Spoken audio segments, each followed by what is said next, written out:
Algumas histórias não terminam quando a vida se vai. Elas continuam ecoando, em letras de música que viraram hinos de uma geração, em versos que se tornaram confessionários coletivos, em melodias que ainda hoje nos alcançam como cartas de um amigo que partiu. Esta é a história de um menino que transformou solidão em poesia, dor em melodia, e que nos ensinou para sempre que o futuro não é mais como era antigamente.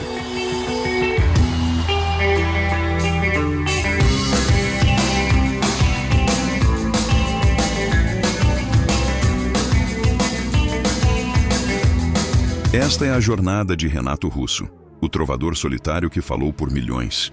Uma história contada através de suas próprias cartas, diários e confissões íntimas. Escrevo estas linhas para não enlouquecer.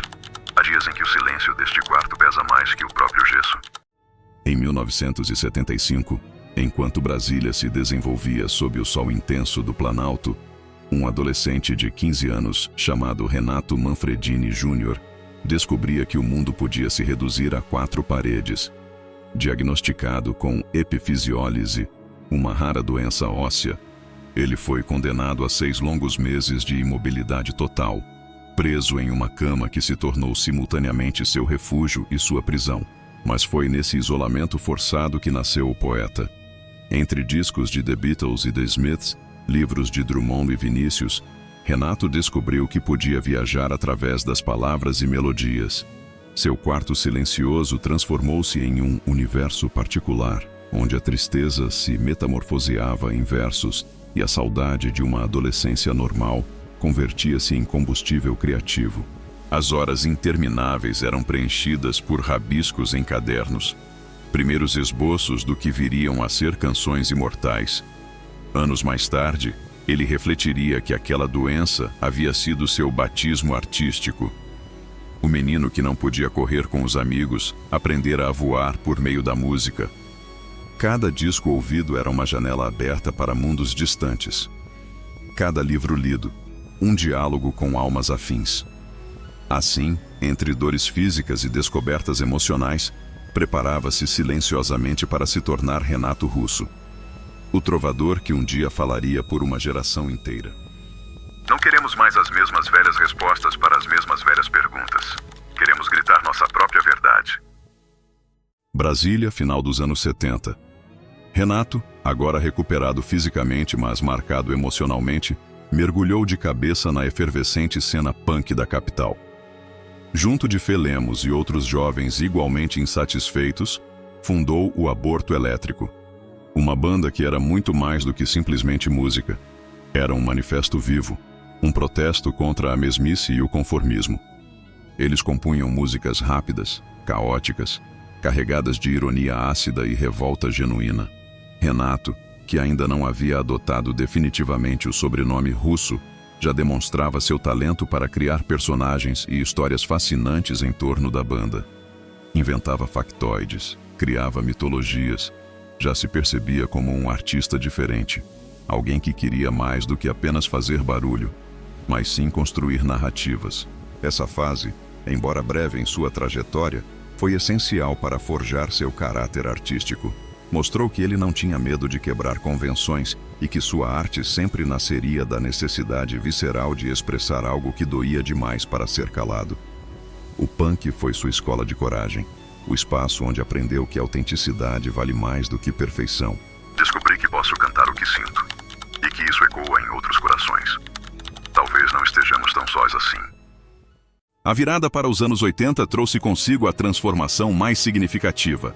Renato Manfredini gradualmente dava lugar a Renato Russo, e a agressividade punk abria espaço para a poesia acústica e introspectiva.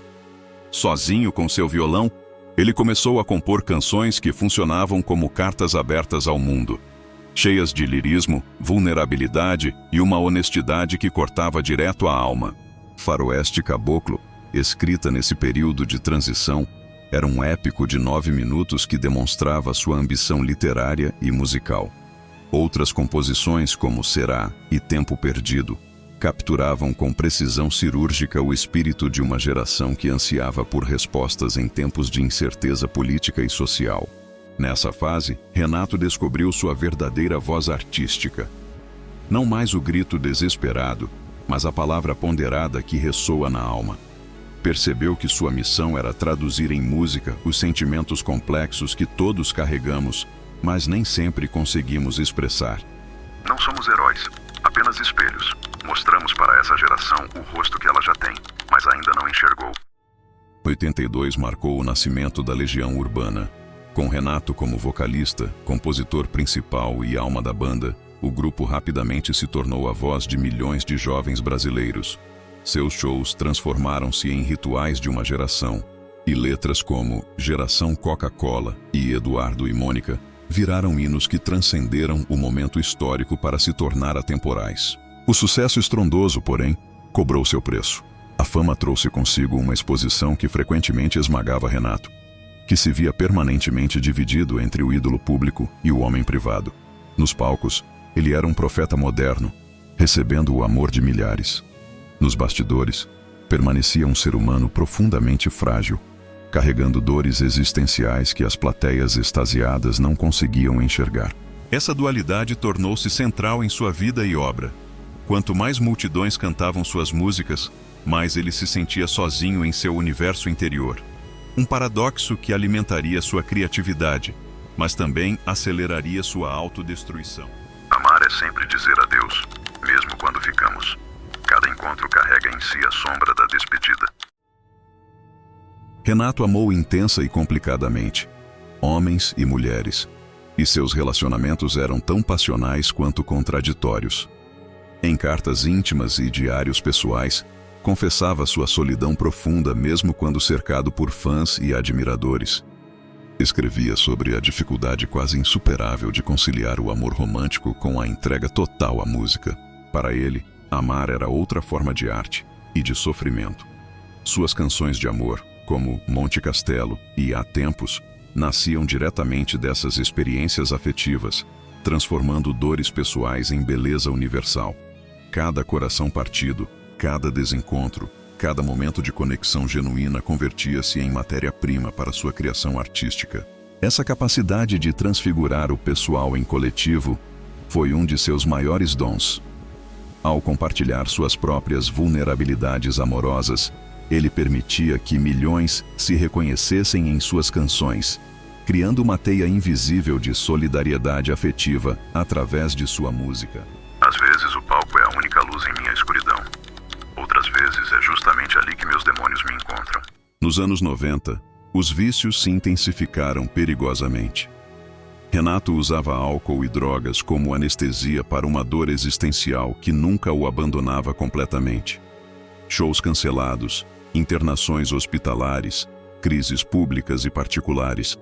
A imagem do ídolo invencível começou a rachar, revelando a fragilidade humana por trás do mito artístico. Ele sabia, em seus momentos de lucidez, que estava se destruindo sistematicamente, mas parecia incapaz de interromper esse processo autodestrutivo. Em suas próprias palavras, sentia-se como um barco à deriva em mar revolto, buscando desesperadamente um porto seguro que nunca conseguia encontrar. Essa batalha interna refletia-se em letras cada vez mais sombrias e introspectivas. A mesma sensibilidade que lhe permitia criar obras-primas também o tornava vulnerável aos excessos. Era o preço cruel do talento, a consciência aguda que tanto o elevava artisticamente quanto o deprimia existencialmente. Só por hoje. 3 palavras que carregam toda a minha luta. Um dia de cada vez respiro, existo, resisto. Em 1993, Renato internou-se voluntariamente na Clínica Vila Serena, buscando libertar-se das dependências que ameaçavam consumi-lo por completo. Lá, escreveu Só por Hoje, um diário íntimo, onde refletia com brutal honestidade sobre seus demônios internos e sua luta diária pela sobriedade. Essas páginas comoventes mostram um homem em busca de redenção e autoconsciência, tentando reconciliar-se consigo mesmo após anos de fuga. Escreveu sobre o amor incondicional pelo filho Juliano, sobre arrependimentos profundos e sobre a frágil mas persistente esperança de um recomeço genuíno.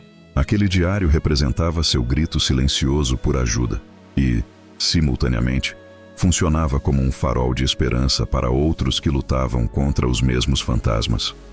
Através da escrita, Renato descobria que compartilhar vulnerabilidades podia ser um ato de coragem transformadora. A morte não me assusta mais do que a vida sempre me assustou. Agora sei que o tempo é meu bem mais precioso. O diagnóstico de HIV, recebido em 1989, trouxe uma nova e urgente camada de significado à sua existência.